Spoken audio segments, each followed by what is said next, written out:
Okay, hi everyone. Welcome Penampang team.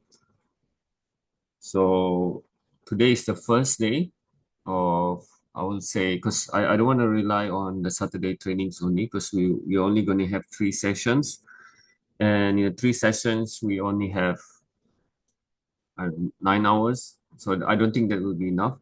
So, what I'll do is every day, I'll send like positions, then you guys work it out how to solve it. And after you solve it, then try at least give 3 variations from each sides, and I'll send an answer in terms of this video. Okay, so this is the best I can do for the Penampang team. And I will also try daily. I'll send some. You'll see me ranting about mental stuff, mental training side, mindset stuff. That one I'll give snippets, because, like I always say, when we want to win tournaments, we don't only rely on our technical chess ability. We need our physical strength, we need our mental strength, etc., etc. Okay, so yeah, I'll try to do that, because, as everyone know, I'm not in the best of health. I got some, well, it's I still have this jaw inflammation thing which is not fixed, and because of this jaw inflammation, I have pain here. I couldn't speak properly. I have teeth pain, especially so with all these teeth pain, it's very hard for me to uh, talk too much. Okay, so I'll always try my best to give you guys puzzles every day. Okay, why is puzzles important? Well, it's just like in life. Obviously in life, like people always say, like how you gonna get rich? Okay, if you want to get rich, you have to solve rich man's problem, right? Okay, for example, like what is the difference between someone who earns 1,500, the minimum wage, and someone who earns 5,000, right? Like, for example, if 1,500, okay, for example, maybe you work in some food retail. Okay, you in the counter, you process food. Okay, why is it 1,500? Why is it minimum wage? Because the problem, like for your employer, right? They need someone to help them stand in the counter. Like for example, if it's a fried chicken restaurant or whatever, when you take order, someone needs to put the chicken in the oil, fry, blah blah. Okay, so that job, why is 1,500? Because you can get almost anybody in the world, 90%. Just train them, very simple, put the chicken in the oil, or just go to the counter, key in everything. You can train anybody, right? Even for someone who even haven't finished SPM, they can use the teller machine and stuff. So because it's anybody can do it, that's why the pay is low. Okay, for example, teachers pay 5,000. Yeah, we will say average 5-6,000, depends on the years that you serve. Okay, why is teachers pay higher? Because for teachers, they have to present the material to the class. They have to research the topic. Okay, they have to do public speaking. Okay, public speaking is not that easy, especially in Sabah. You have to teach maybe 50, 40 kids in a school. So you have to, there's a public speaking aspect of it. There's also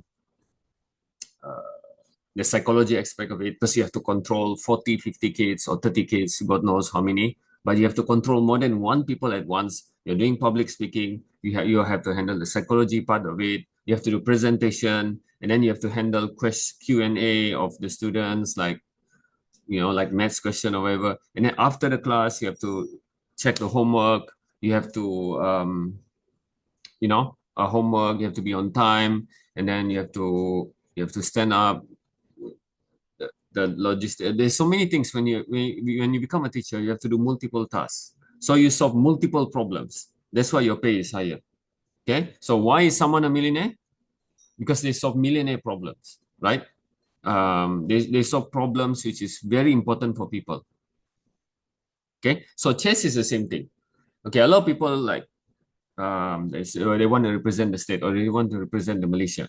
Okay, so if you want to represent Malaysia in chess, then you have to, for example, if the men's category, um, okay, you're playing, let's say under 15. Okay, uh, you have to be at least ELO 2000 strength, right? Because like who's under 15? When you just get any junior like Kevin Mohan. Kevin Mohan is very strong. I think his strength is at least 2000. Anderson Ang to at least 2000 or 19. God knows. So you have to solve puzzles tactics that is 1900 level, right? That's why you become 2000 rated player, because you can solve 2000 rated problems. It's the same in life.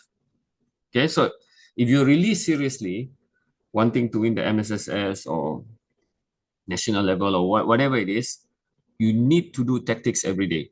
Okay, so for the start, like me, every day I maintain do 10 tactics every day. Okay, you can see, um, well, in some of my leeches account. Okay, so I will maintain 10 tactics every day minimum. I wake up, or I'll try to get 10 tactics done every day, and I'll try to get 5 right every day. So I do it every day. So 1 month I do at least 300 tactics or more, but minimum 10. Okay, I'm not asking you to do quite a lot, but at least do at least 5 a day. Keep it a consistency, and if you do it with a prolonged time, your game will become better. Okay, because we need tactics to finish the position, to win games, or even to save games. But if you're really, really interested in playing national level, then you have to solve at least, I would say, 50 puzzles a day, 100 puzzles a day. You have to seriously commit your time to train solve positions 50 a day. The more the better, but the most important thing is consistency. But if you can get 100 a day with full concentration every day, you will become, sooner or later, you become a very strong player if you do it every day, right? I don't know how long, but that's the important thing about tactics. Okay, so if your tactics level in chess is 1500, then that's where you are. You can only solve 1500 tactics. Okay, but the most important thing is consistent. Okay, so let's go to the puzzle that I sent you guys today.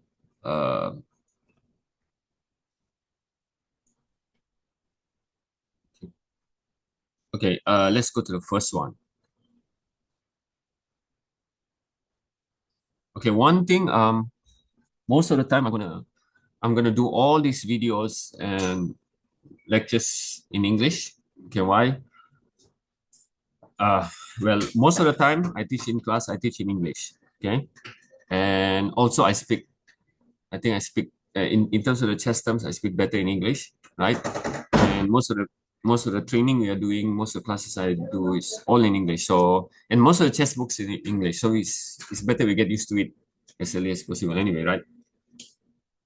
Okay. So for in this case, okay, I already gave the answer actually.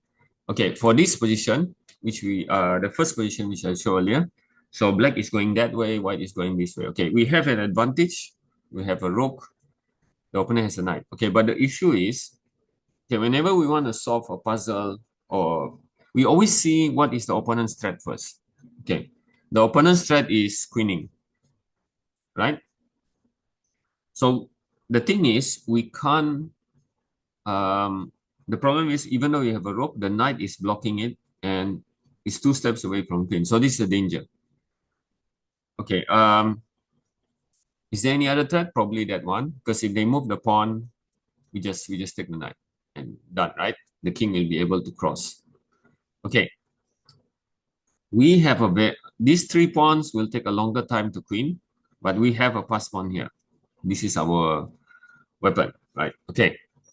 Now, how are we going to solve this problem, right?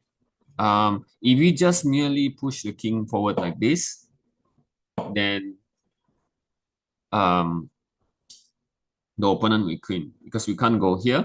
If we go here, obviously he'll queen and that's it, right? We're gonna lose the game. Okay. So very simply, there are multiple ways to win this position, but I always go for the most simplest option, right? All we need is this guy to win. Not really to win, just to decoy the king here. Just to decoy the king here, and then all we need to do is just get rid of these three guys. Problem will be solved. So how we do it? Sacrifice the rook, right? Done. Now you can't go here because we're going to take. So if you take the rook, obviously you don't push the pawn first because then you lose the game. So what we do is we move the king nearer, and we're going to gobble up the pawns. For example, the king has to come. Okay. And white is in big trouble. Okay, why? Okay, if he tries to delay moves like this, we can just push our pawns like this.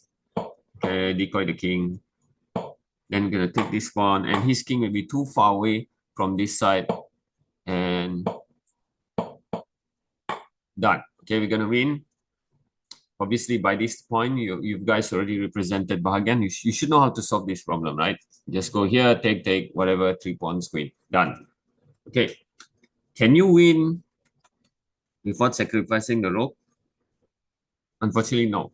Okay, for example, like here, whatever it is, you still have to sacrifice, right? Just sacrifice. So you might as well do it earlier and then go here, done, take, done, right? So we eliminate the problem first, then we focus on how to queen. Okay, we have 2 options, you know. Okay, so the first position done. Let's go to the next one. Okay, so the next one, obviously we are playing white. The orientation of the board, my mistake. I think I should have said the other way around. But anyway, white is going this way, black is going that way, right? So what is our advantage? We are about to queen, right?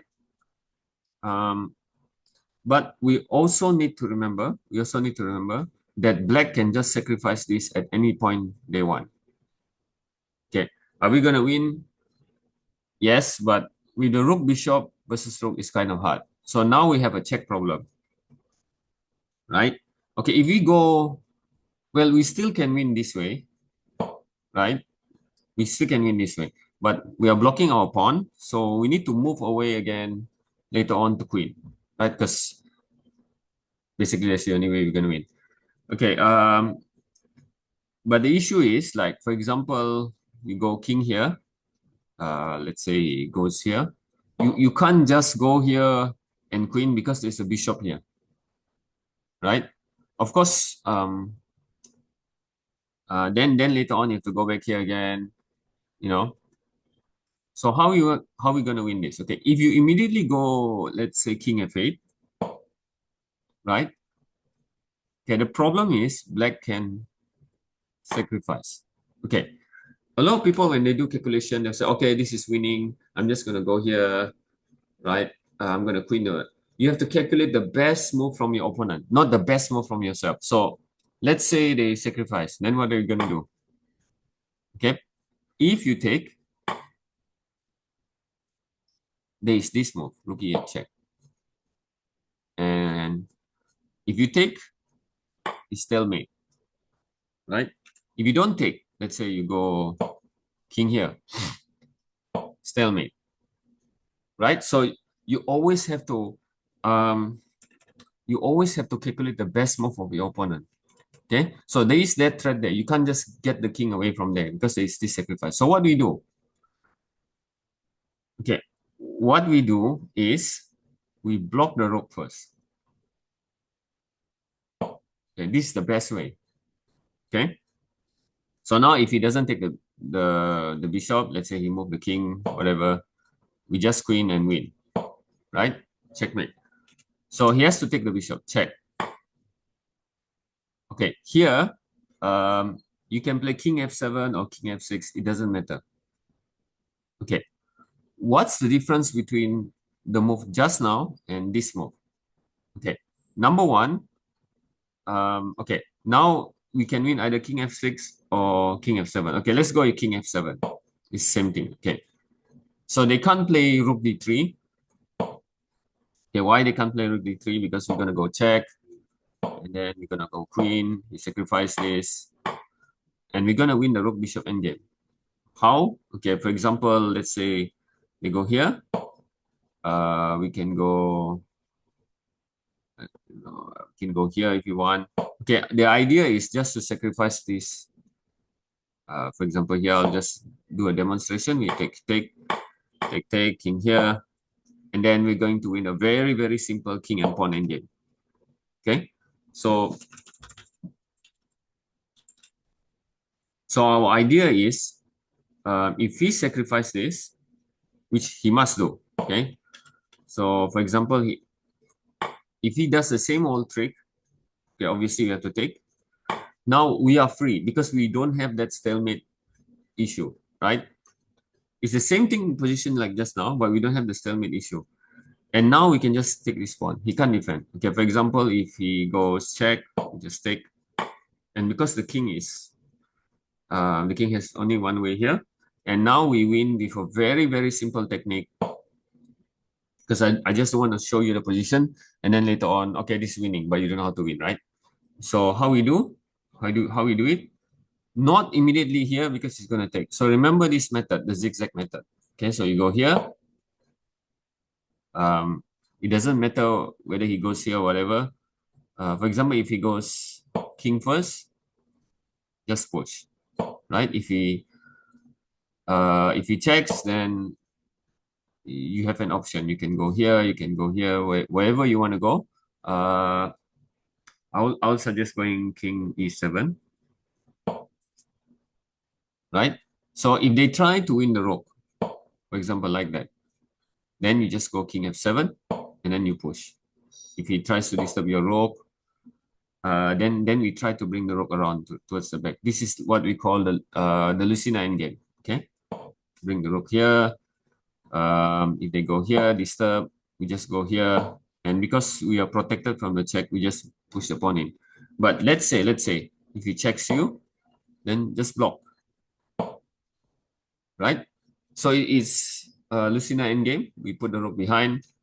You guys should know this by now. This basic stuff. Okay. Or if you go here, he check. You can just go back here, goes here, push here. Okay, this is like the standard maneuver thing. Go here, push the pawn, and then let's say it goes here. Then we just do the normal Lucina position, right? Or